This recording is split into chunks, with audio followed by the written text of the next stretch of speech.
자, 그러면 오늘의 첫 번째 키노트 세션이죠. 첫 기조 발표자인 알베르토 카이로 교수 모시겠습니다. 지금 줌을 통해서 지금 접속이 되어 있는데요. 카이로 교수님 반갑습니다. Good morning or good evening for me. 네, 안녕하십니까. 저는 굿모닝이 아니라 굿이브닝이라고 인사를 드리겠습니다. 여기 마이애미는 저녁이거든요. 우선 초대해 주셔서 감사들 말씀드리겠고요.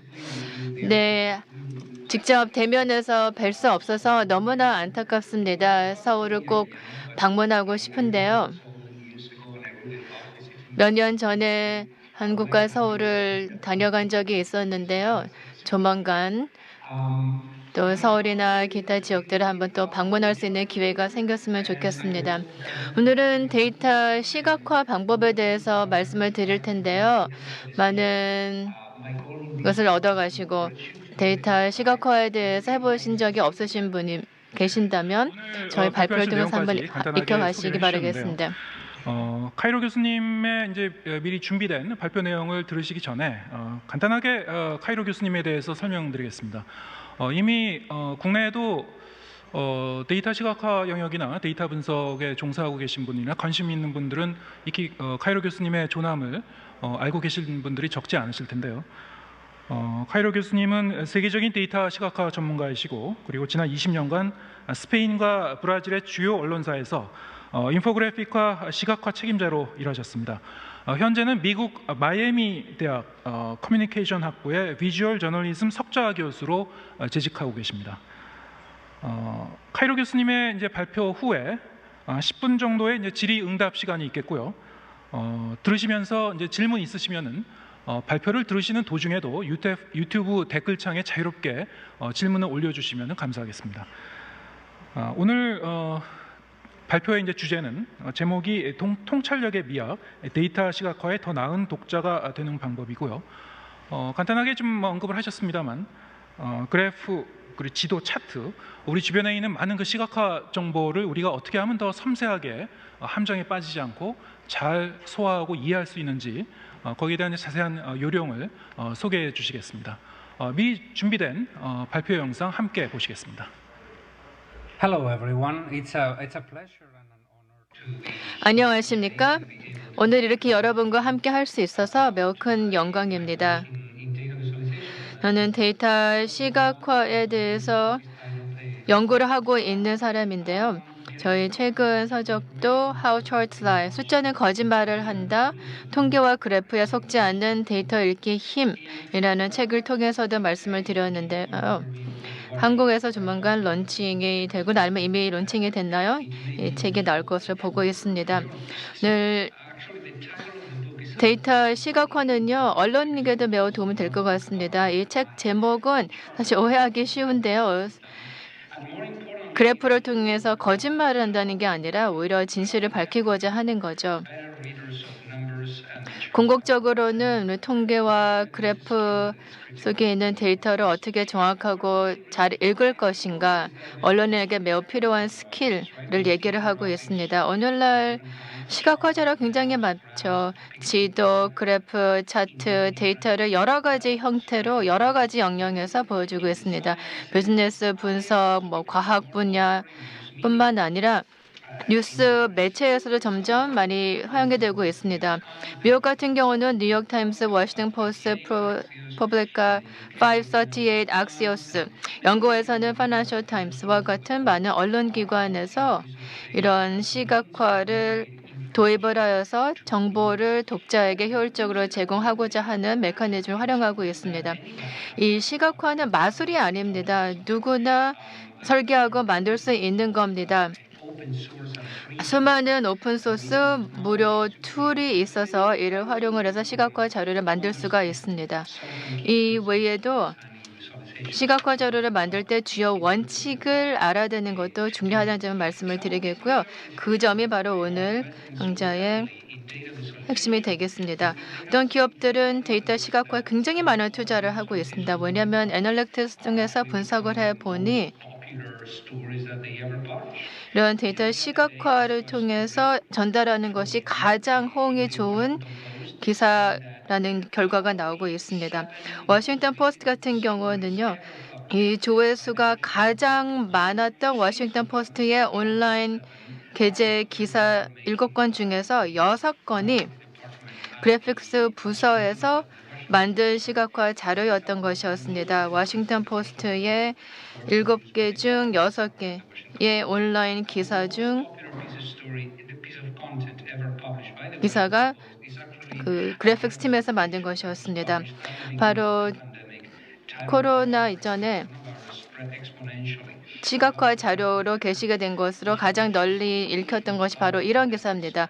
왜 코로나 바이러스가 이렇게 확산이 되는 것인지에 대한 시각화 자료로 기사를 올린 것이 조회수가 가장 많은 것으로 기록을 하고 있습니다. 이런 데이터 시각화는 굉장히 도움이 되고요. 많은 사람들이 익혀야 된다고 생각합니다. 하지만 익히는 과정에서 우리가 꼭 상기해야 할 원칙들이 있습니다. 그리고 시각화와 관련된 오해를 타파할 필요도 있습니다. 우선 첫 번째, 백문이 불여일견이란 말이 있죠. 꼭 맞는 말은 아닙니다. 왜냐하면 저는 이런 오해들은 타파할 필요가 있다라고 말씀을 꼭 드리고 싶은데요. 이 백문이 불여일견이 아닙니다. 이것이 의미가 있으려면 독자가 그래픽을 읽을 줄 알아야 됩니다. 왜냐하면 이런 시각화는 직관적이지가 않은 경우가 많습니다. 텍스트를 추가를 해서 설명을 추가로 해야 되는 겁니다. 그래서 중요한 포인트를 하이라이트를 하거나 아니면 부연 설명을 해야 되는 거죠. 데이터는 저절로 해석이 되는 것이 아닙니다. 뭔가를 설명을 해야 되겠죠. 그리고 말을 하지 않고 보여줘야 됩니다. 이야기를 전달하는 것뿐만 아니라 시각적으로 보여줘야 하는 것인데요. 그 점이 무엇을 뜻하는지 잠시 후에 말씀드리겠습니다. 몇 가지 제가 사례를 가지고 왔습니다. 이런 오해를 왜 타파해야 되는지에 대한 몇 가지 예를 들어보겠는데요. 2016년은 굉장히 유명해진 지도이죠. 미국에서의 대선 이후에 나왔던 지도인데요. 이 사진은 백악관의 복도에서 찍은 사진입니다. 2016년 대선에 승리한 트럼프 대통령은 이 보좌관들에게 지도를 출력을 해라라고 시켰습니다. 그래서 2016년 대선 결과를 카운티 단계에서 나타낸 겁니다. 빨간색이 공화당이 승리한 지역이고요. 파란색이 민주당이 승리한 카운티입니다. 트럼프 대통령이 이 지도를 너무너무 좋아합니다. 그리고 심지어 집무실에서 찍은 사진도 있습니다. 왜냐하면 한동안 트럼프 대통령이 이 지도들을 쭉 쌓아놓고 방문자마다 이 지도를 선물로 주곤 했다고 합니다. 지도를 주면서 빨간색을 가리키면서 빨간색이 얼마나 많은지 보이느냐, 여기가 다 우리 공화당이 이긴 지역이다 이러면서 지도를 나눠줬죠. 그럼 왜 지도를 이렇게 좋아할까요? 얼핏 보기에는요, 온통 붉은 바다에 파란색 섬이 곳곳에 있는 것처럼 보이죠. 그렇게 보면 공화당이 민주당 대비 굉장히 압승을 거둔 것처럼 보일 수 있습니다. 그래서 간접적으로 압승의 대선 결과다라고 보여줄 수가 있는 겁니다. 왜냐하면 영토 기준으로 80%가 빨간색이고 20%만이 파란색인데요. 그래서 트럼프 대통령은 이 자료를 이용해서 압승을 했다라는 증거를 사용하고 있는 사실이 아닙니다. 왜냐하면 미국을 잘 아시는 분들을 보시면 중부 지역은 인구가 별로 없습니다. 굉장히 인구 밀도가 희박한 편이고요. 인구는 대체로 이 해안 지역 서부와 동부에 많이 있습니다. 그리고 이 서부와 동부 지역은 대체로 민주당 유권자들이 더 많고요. 인구 밀도가 매우 높은 도시와 지역들이 있습니다. 하지만 그 면적은 굉장히 좁은 거죠. 하지만 공화당의 유권자들은 대체로 전국에 흩어져 있습니다. 그 지역 중에서는요, 영토의 면적은 넓지만 인구 밀도가 매우 낮은 지역도 많이 포함되어 있습니다. 이 지도는요, 제 동료인 지도 제작자인 케네스 필드가 만든 겁니다. 1억 5천만 점을 이 지도에 표시를 했는데요. 각 유권자 한 명을 표시하는 겁니다. 그래서 이 점을 지도에 표시를 하면서 민주당을 찍었냐, 공화당을 찍었냐를 기준으로 해서 점을 찍었습니다. 실제로 선거에서 투표한 결과가 되고 있는 것이에요. 보시는 것처럼 가운데는 하얀 부분이 많고 오히려 동부와 서부 지역에 파란색이 더 밀도 있게 찍혀 있는 것을 볼 수가 있습니다. 공화당의 붉은색은 대체로 흩어져 있고요. 이런 사례로 말씀드리고 싶은 것은 이 지도가 잘못됐다, 나쁜 지도다라고 얘기하는 것이 아니고요. 그런 얘기는 전혀 아닙니다. 그냥 지도가 잘못 사용됐다라는 말씀을 드리고 싶은 겁니다. 우리가 시각화를 얘기할 때는요. 이 시각화 설계를 할 때 꼭 염두에 둬야 되는 중요한 원칙이 있습니다. 시각화는 항상 목표가 있어야 되는 겁니다. 시각화 자료를 만들 때 목적과 목표가 있어야 되는 것인데 이 지도는 국민 직접 투표 결과를 보여주는 것이 아닙니다. 80%의 표를 얻진 않았죠. 이것은 국민 지지를 나타내는 것이 아니라 어느 후보가 어디서 이겼냐를 보여주는 겁니다. 왜냐하면 국민 지지를 나타낼 수 없는 것이 2016년 대선 결과를 기억하시는 분들을 보시면은요, 이 국민 직접 투표에서는 클린턴 대통령이 졌습니다. 힐러리 클린턴이 오히려 유권자의 투표를 더 많이 득표를 하여서 이긴 거죠. 하지만 미국의 선거인단 제도가 있기 때문에 2016년 대선은 클린턴 대통령이 승리를 했습니다. 공정하고 합법적으로 이긴 거죠. 실제 국민의 투표수는 적었어죠. 자, 국민 지지를 나타내는 지도를 만들려고 했다면 이렇게 하면 안 되는 거죠. 이 지도든 아니면 이 막대 그래프를 보시면 아시겠지만요. 실제 선거에서 투표한 유권자들이 있기도 하지만요. 미국은요. 선거에서 투표 자체를 안 하는 사람들도 굉장히 많습니다. 2016년에는요. 투표를 안 한 국민이 40%가 넘었습니다. 투표 가능 유권자가 40% 정도가 투표하지 않았던 겁니다. 그렇게 보면은요. 클린턴과 트럼프에 찍은 사람들을 보면은 두 후보 모두 30% 미만입니다. 트럼프 같은 경우는요. 실제 투표 가능 유권자의 28%만의 지지를 얻었던 것입니다. 그래서 우리가 시각화를 얘기를 할 때는요. 그 시각 자료를 그냥 단순히 눈으로만 보고 다 이해한다라고 착각하면 안 된다는 겁니다. 좀 더 집중을 해서 해석을 해야 되는 것이고 이해를 해야 되는 것인데 그렇다면 저의 강의를 통해서 이 차트를 어떻게 잘 읽을 것인가 그리고 독자도 데이터 시각화에 좋은 독자가 되기 위해서 무엇을 해야 되나를 보겠습니다. 우선 그래피커시라는 용어를 제가 쓰고 있는데요. 처음 들어보시죠? 시각 자료에 대한 이해력을 얘기하는 겁니다. 마크 몬모니아라는 동료가 있는데요. 이미 How to Lie with Maps, 지도로 거짓말하기라는 책을 이미 출판하셨고 또 Mapping It Out이라는 책도 내셨습니다. 이 책에서 막 몬모니에는요. 교육받은 전인 교육의 시민이 되기 위해서는요. 읽고 쓰기만이 충분하지 않다. 이 외에도 우리의 아이디어를 효과적으로 전달을 하고 우리의 목소리를 이용해서 서로와의 대화를 잘 해야 한다. 그래서 articulacy라는 표현력이 필요하다라고 하고요. 그 외에도 numeracy라고 하는 수리력도 필요하다라는 겁니다.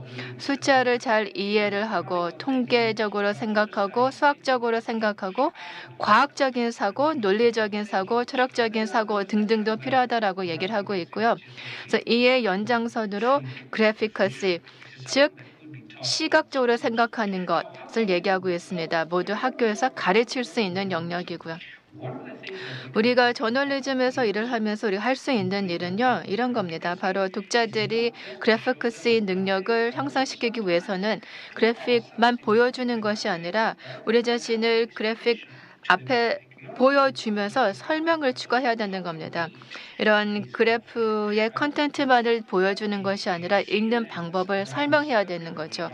CNN의 브라이언 스텔터가 이 자료를 발표를 했었는데요. 이 코로나 팬데믹이 시작할 때 이런 뉴스를 보냈습니다. 그래픽을 띄우고 대형 TV 화면 앞에 본인이 직접 섰습니다.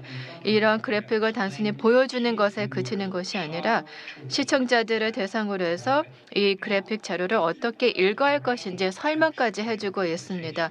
시각화에서 텍스트를 쓰는 것과 비슷하죠. 시각화를 설계를 할 때 이 시각 자료, 이 그래프, 이 지도를 텍스트와 함께 합치죠. 그래서 그 컨텐츠를 설명을 하죠. 뭔가 소개를 하거나 캡션이나 뭐 주석 같은 것을 다는 거죠. 이 시각화에서는 이러한 자료를 애노테이션 레이어, 즉 주석 문층이라고 보고 있습니다. 이런 애노테이션 레이어는 시각화에서 굉장히 필수적인 요소입니다. 우리는 보여주고 이야기를 해야 됩니다. 쇼 앤 텔을 해야 되는 거죠. 그리고 독자들에게 출처를 알려주고 공개를 해야 됩니다. 데이터가 어디에서 가지고 온 것인지 얘기를 해야 될 것이고, 그리고 독자들에게 그래프에 있는 숫자가 진정 무슨 뜻을 가진 것인지 설명을 해야 됩니다. 그렇게 하지 않는다면 독자들은 섣부른 결론을 내리게 됩니다. 그래서 오해하기 마련이죠. 예를 들자면 몇 년 전의 일이었습니다. 루이스 멜가르는 제 제자가 있었습니다. 현재 월스트리트 저널에서 그래픽 기자로 일을 하고 있는 제자인데요. 데이터 저널리즘에서 석사 논문을 마무리하면서 이 프로젝트를 하고 있었습니다.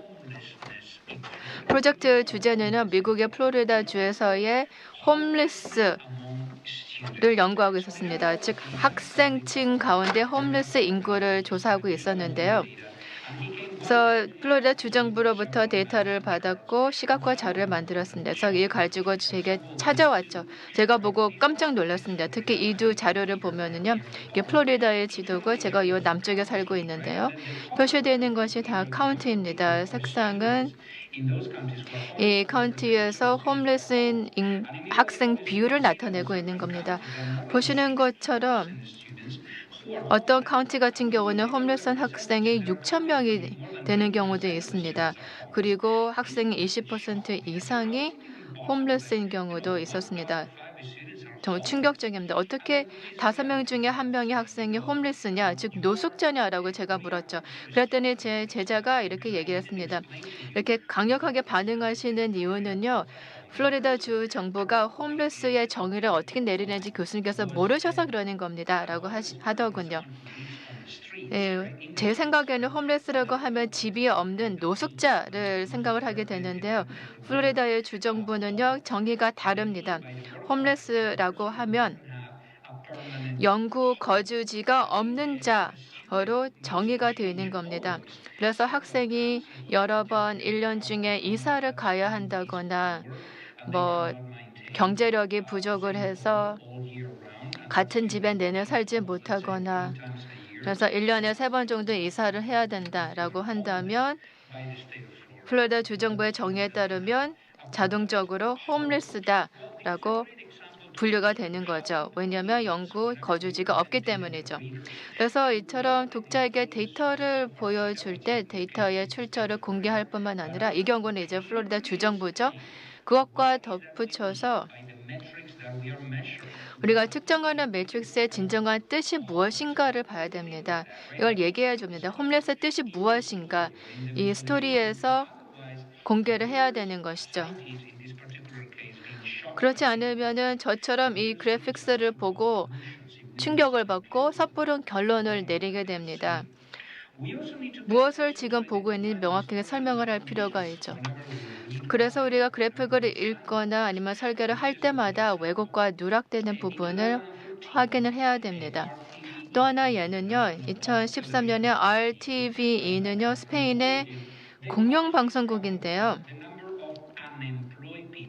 실업자 수를 나타내는 그래프를 이렇게 표시했습니다. 2월에서 8월 사이에 실업자 수의 변동 추이를 그래프로 보여준 것인데요.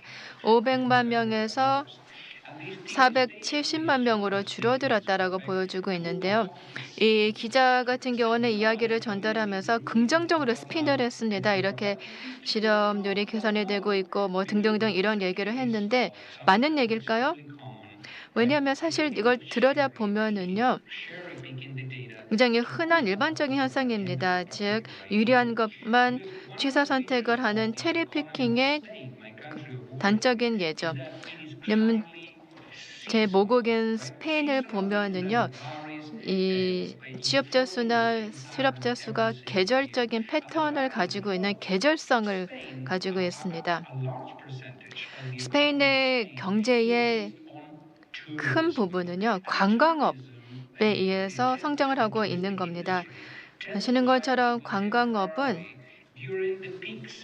성수기마다 임시 고용이 늘어나는 것이 특징입니다. 왜냐하면 그때 여름에 많이 관광객들이 들어오기 때문이죠.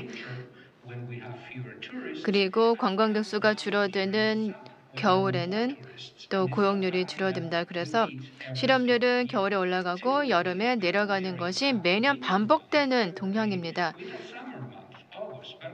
그래서 여기 자료에도 보시면은 2월과 8월 이런 특징이 나타나신 것인데요. 이 기간만을 보면 이렇게 하락하는 모습을 볼 수 있지만 1년치 전체를 한번 놓고 보면은요 달라집니다. 2012년 7월과 2013년 8월간의 추이를 보면은요 크게 달라진 것은 없고요. 오히려 2012년 8월과 2018년 8월을 보면은요 실업률이 하락하기는커녕 살짝 늘어난 모습을 오히려 볼 수가 있는 것입니다. 그래서 아까 말씀드렸던 계절성 보이시죠? 겨울에 실업률이 올라가고 점점 내려오면서 여름에는 실업률이 낮아지는 것을 볼 수가 있는 모습을 1년치의 자료를 통해서 볼 수가 있습니다. 이러한 현실이 이 좌측에 있는 그래프에 숨겨져 있는 거죠. 왜냐하면 이렇게 하락하는 추세, 즉 내러티브를 뒷받침해주는 그런 데이터와 기간만을 설정했기 때문에 이런 그래프 결과가 나오는 거죠. 그래서 우리는 그 기자로서 자료의 깊이를 이해를 할 뿐만 아니라 독자들도 이 깊이를 이해하도록 권장을 해야 되는 것입니다. 저는 강연과 저희 책을 통해서 항상 강조하고 싶은 것은요.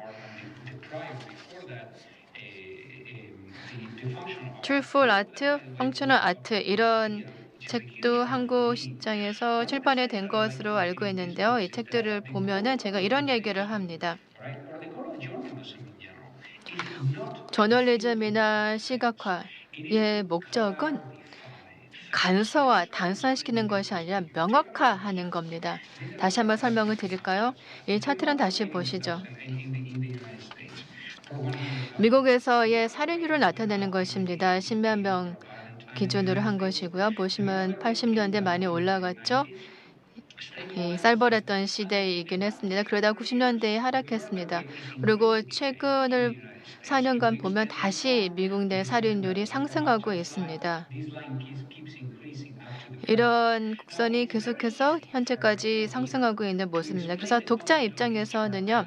이런 그래프를 설명을 할 때 이런 얘기를 할 수가 있겠죠.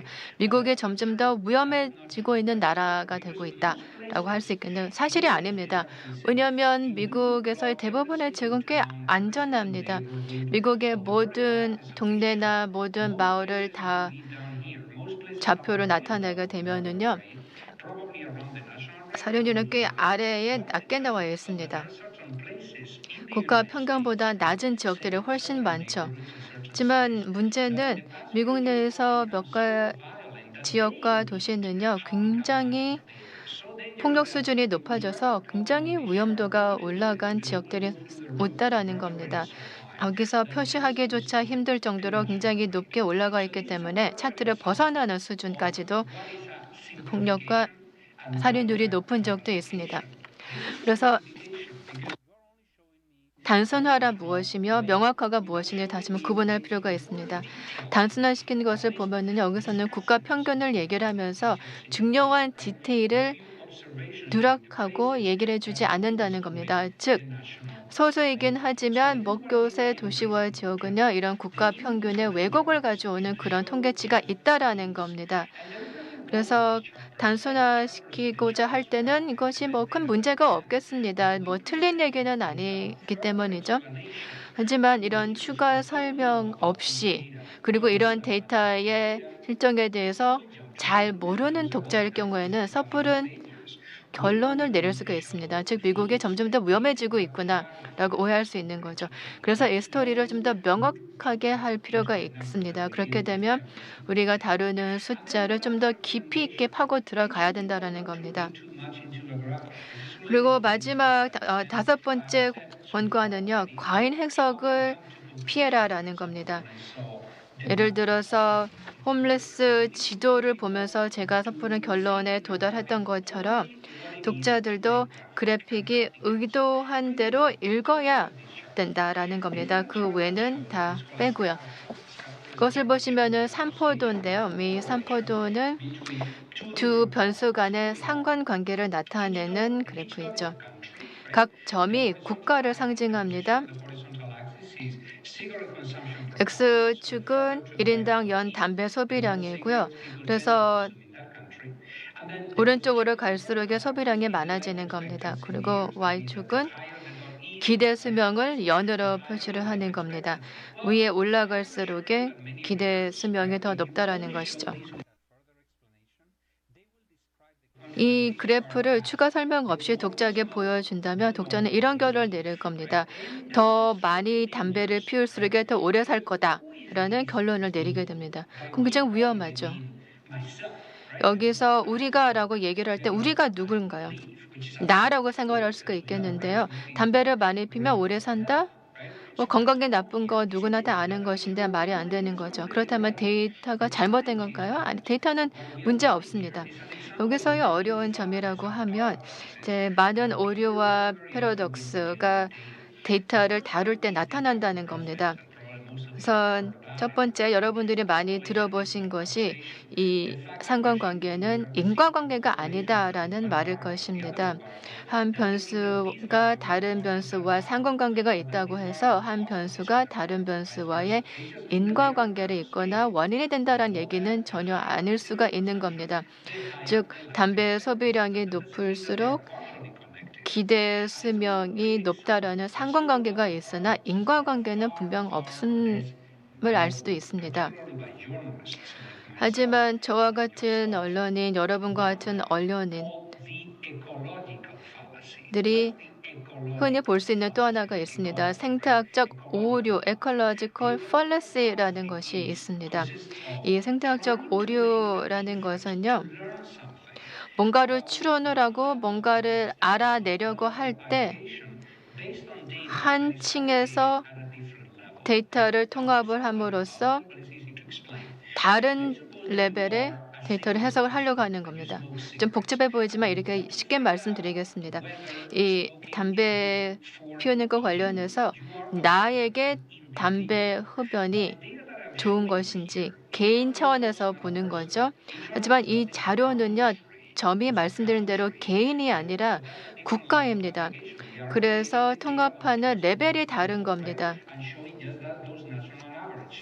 그래서 수천만 명의 인구를 가지고 있는 이런 국가의 평균치를 내고 있는 겁니다. 그래서 긍정의 양의 관계가 있는 거죠. 담배 소비량이 많을수록 기대 수명이 높다. 늘 국가 차원에서 데이터를 집에서 나타나게 되면 이렇게 나타나지만 개인 차원에서 보게 되면 이런 양의 관계가 나타나지 않을 수 있습니다. 바로 심슨스 패러독스, 즉 심슨의 역설이라고 부르는 개념이 있는데요. 그러면 이제 이것을 보여주는 또 다른 사례를 한번 보여드리겠습니다. 이제 소득 기준별로 국가를 나누어서 한번 보게 되면 다른 현상이 나타나고 있습니다. 왜냐하면 우리는 이전에 잘 몰랐던 변수가 지금 새롭게 들어간 겁니다. 이 국가의 부의 수준에 따라서 다르다라는 겁니다. 고소득 국가 같은 경우에는 이제 담배 흡연율이 더 높을 수가 있죠. 소득이 높아서 담배를 더 많이 살 수 있기 때문에요. 그리고 기대 수명도 높습니다. 그리고 폭력의 수준도 잘 안정적으로 관리가 되고 있기 때문에 기대 수명이 고소득 국가에서는 높은 편입니다. 그래서 이런 아말가메이션 파라독스라고 하는 합병 파라독스, 그러니까 심선스 패러독스가 보여주는 겁니다. 그리고 중간소득국가, 저소득국가 이렇게 다른 양상들을 보이고 있는데요. 반면에 국가 차원이 아니라 개인 차원의 데이터를 통합을 해서 분석을 해보면은요. 흡연이 기대 수명을 늘리기는커녕 오히려 감소시킨다라는 것을 볼 수가 있습니다. 그것은 연령대별로 생존율을 나타내는 그래프라고 할 수 있겠습니다. 그래서 몇 세에 몇 퍼센트가 살아있는지를 보여주는 겁니다. 40세가 되면 100% 살아있습니다. 점점 사망률상에서 80세가 되면 흡연하지 않은 사람들은 50%가 살아있지만 흡연자 중에서는 26%만이 생존하고 있는 것을 볼 수가 있습니다. 이렇게 데이터를 통합한 단계가 다른 겁니다. 그래서 나를 위해서 담배 피우는 게 좋은 것인가 국가가 아니라 이것을 보려면은 앞에 보였던 그 그래프를 봐야 되는 게 아니죠. 그래서 국가 차원에서 데이터를 통합한 것을 보게 되면 이 생태학적 오류에 빠지게 되는 함정에 빠지게 되는 결과가 생길 수가 있습니다. 그래서 왜 차트 숫자가 거짓말을 하는지에 대한 이런 얘기를 하게 되는지 보여드리자면 말씀드린 대로 시각화는 굉장히 유용하고 모두가 익혀야 된다라고 말씀을 드렸는데요. 독자도 잘 익혀야 됩니다. 시각화가 도움이 된다라고 제가 말씀을 드리고 또 마술이 아니다라고 말씀을 드릴 때는요. 시각화를 설계를 할 때 그 목적은 시각화를 위한 시각화를 하는 것이 아닙니다. 저도 시각화 전문가이긴 하지만 단순히 시각화를 위한 시각화를 하지는 않습니다. 저나 언론인은요. 이를 보는 사람들이 세상을 좀 더 정확하고 잘 이해하는 데 도와주기 위한 겁니다. 그것은 글로 할 수도 있고 그래프나 사진, 그림 여러 가지 시각 자료로 가능합니다. 뭐 상관없습니다. 이를 통해서 사람들이 세상을 좀 더 잘 이해를 할 수 있다면 목표 달성하는 것이죠. 네, 제가 준비한 강연은 여기까지고요. 초대해 주셔서 감사드리고 큰 영광입니다. 오늘 강연 큰 도움이 됐으면 좋겠습니다. 감사합니다. 네, 알베르토 카이로 교수님 기조 발표 내용 들으셨습니다. 내용을 들어보니까 한 시간에서 한 2시간 정도 들어도 충분한 그런 내용 같은데요. 굉장히 많은 내용을 제한된 시간에 압축적으로 잘 설명해 주신 것 같습니다. 특히 이 시각화 정보를 수용하는 그 독자나 시청자분뿐만이 아니고 이것을 제작하는 그 실무자분 입장에서도 굉장히 여러 가지로 도움이 되는 그런 내용이었던 것 같고요. 기존에 우리가 이제 갖고 있는 어떤 기성의 이제 관념, 생각을 좀 이렇게 뒤집어서 생각해 볼 수 있는 그런 그 기회였던 것 같습니다.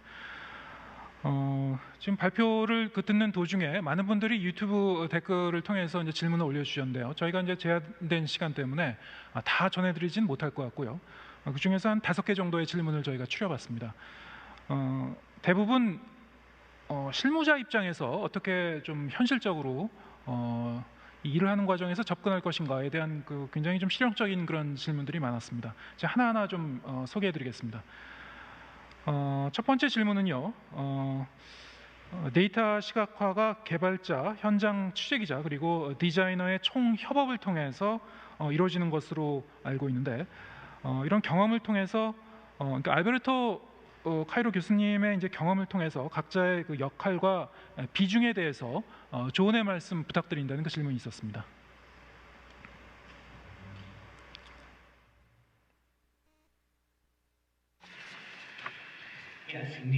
네.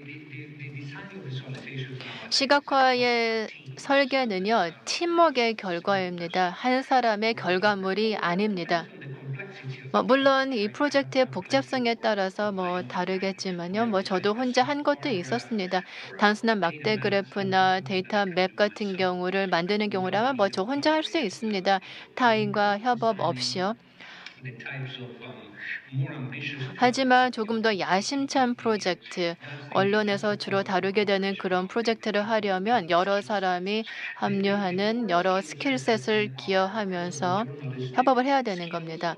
여기서 언론인의 스킬도 필요하고 스토리텔링 할 수 있는 능력도 필요하기 때문이죠. 그리고 공중에게 중요한 것, 그리고 이런 이야기를 어떻게 구조화하여서 독자에게 이해시킬 수 있는 것을 만드는 것, 언론인의 스킬이죠. 이외에도 비주얼 디자이너가 있어야 됩니다. 그래서 디자이너, 지도, 색상, 컴포지션, 그리고 UX 디자이너도 내비게이션과 관련된 모든 것들, 그 사용자의 경험 모두를 설계할 수 있는 그런 디자이너가 있습니다. 그리고 개발자와 데이터 사이언티스트들이 있습니다. 데이터를 잘 다루는 것을 아는 분들이죠. 그리고 인터랙티브 툴을 또 개발하는 것도 필요합니다. 효율적으로 이런 데이터를 어떻게 전달할지에 대한 인터랙티브 툴이 필요합니다. 이 모두가 개별적인 목표는 아닙니다. 5, 6명이 각자 하는 것이 아니고요. 함께 할 수도 있는 것이고, 그리고 좀 더 소규모의 팀으로 할 수 있는 경우도 있습니다. 왜냐하면 한 사람이 이 역할 여러 개를 동시에 수행할 수 있기 때문에 팀의 크기는 필요와 스킬에 따라서 달라질 수가 있는 것이고, 어쨌든 서로 역량과 백그라운드, 전공 분야가 다른 여러 명이 함께 하는 것이 좋을 수 있겠습니다. 왜냐하면 우리 모두가 모든 영역에 대해서 전문가가 될 수가 없기 때문이죠. 그래서 우리의 틈새 영역을 찾아야 됩니다. 우리가 잘할 수 있는 분야, 그래서 특화할 수 있는 틈새를 찾아야 되겠죠. 네, 지금 여러 가지 직종의 분들이 어우러져서 이게 데이터 시각화를 이제 제작하게 된다는 그런 말씀 해주셨고요. 저희가 시간이 좀 제한되다 보니까 지금 올려주신 질문을 좀 추리긴 했습니다만 다 전달은 못 해드릴 것 같고요. 한 2가지만 더 질문을 드리겠습니다. 이것도 이제 앞에 질문하고 연결이 되는 부분 같은데요. 이렇게 실무에서 시각화를 하기 위해서는 다양한 툴을 익혀야 이제 정보 전달에 용이할 것 같은데 교수님께서는 어떤 프로그램을 주로 사용하고 계신지, 그리고 어떤 프로그램을 사용하면 좋을지 거기에 대해서 이제 조언의 말씀 주시면 감사하겠습니다. 예.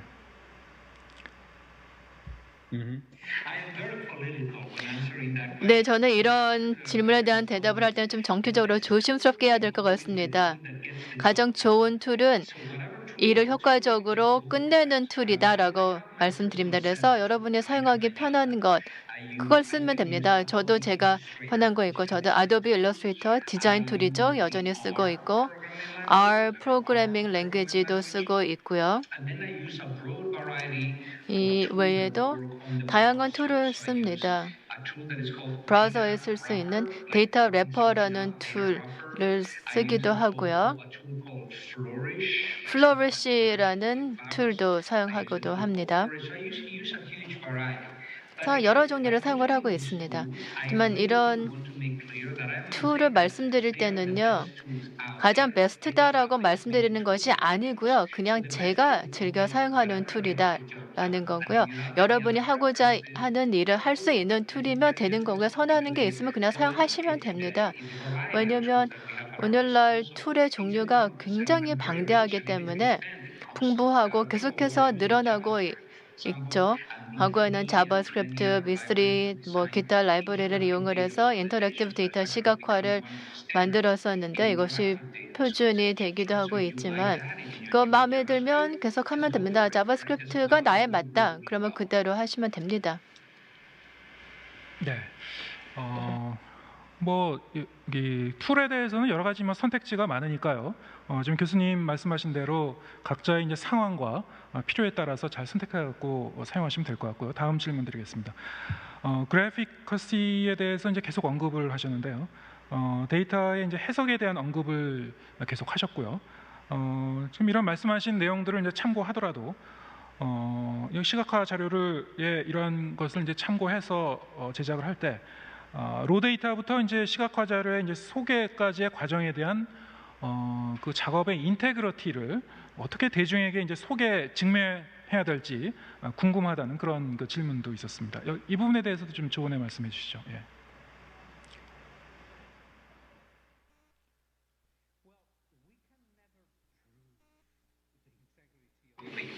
네, 이런 인테그리티에 대해서 꼭 입증을 하기보다는요, 그 과정에 대해서 투명하게 보여주면 된다라고 봅니다. 우리 언론인이 좀 더 잘해야 되는 부분이 바로 이런 것 같습니다. 이제 우리 스토리가 나오게끔 해주는 방법론을 공개하는 겁니다. 예를 들면 과학자들이 과학 논문을 쓸 때는 것 같습니다. 출처만 얘기하는 것이 아니라 어떤 단계로 이런 결과까지 이르게 되었는지 그 과학적 실험과 연구 단계와 방법을 다 소개하는 것처럼요. 그래서 언론인들도 데이터 저널리즘에서의 황금 표준이 있죠. ProPublica.org 같은 경우는 어떤 데이터 드리븐 스토리를 게재를 하면 데이터를 수집을 하고 이용을 할 때 스토리만 게재하는 것이 아니라 그것과 함께 방법론을 설명하는 페이지까지 같이 올립니다. 그래서 독자들이 보고 확인할 수가 있는 겁니다. 이 스토리가 나오기 위해서 어떤 과정을 거쳤는지 알 수가 있는 겁니다. 로 데이터에서 이런 스토리가 어떻게 나왔는지 투명하게 보여주는 것이 매우 필수적이다라고 볼 수 있습니다. 그리고 저널리즘이 과학처럼 반복이 가능하게끔 하는 체계를 갖추는 좋은 방법입니다. 네. 뭐 시간이 뭐 거의 다 됐습니다만 좀 멀리서 이제 어렵게 이제 연결해 주셨으니까 한 가지만 더 질문을 드리죠. 예, 짧게 대답해 주시면 되겠습니다. 뭐 이 데이터를 시각화한 그 결과물에 대해서 우리가 이제 이게 이 해석을 해야 되는데요. 그 해석하는 방법에 대해서 이제 전문가들도 사실 여러 가지 뭐 의견이 갈리는 부분들이 있는 것 같습니다. 그리고 실제로 뭐 자세하게 들어가면은 이 데이터 시각화에 대한 어떤 그 생각이요, 좀 더 엄격하게 보시는 분도 있고 좀 더 유연하게 보시는 분도 있고, 그리고 해석을 어떻게 할 건가에 대해서도 여러 가지 뭐 논란이 있는 걸로 알고 있고요. 자, 이렇게 좀 사실 좀 복잡하고 어려운 부분이 있는데 이것을 어떻게 대중들한테 교육시킬 수 있을지, 전문가들도 이제 그 논란이 있는 부분들이 많지 않습니까? 이것을 대중들에게 어떻게 교육시킬 수 있을지, 이 부분에 대한 그 질문이 있었습니다. 예.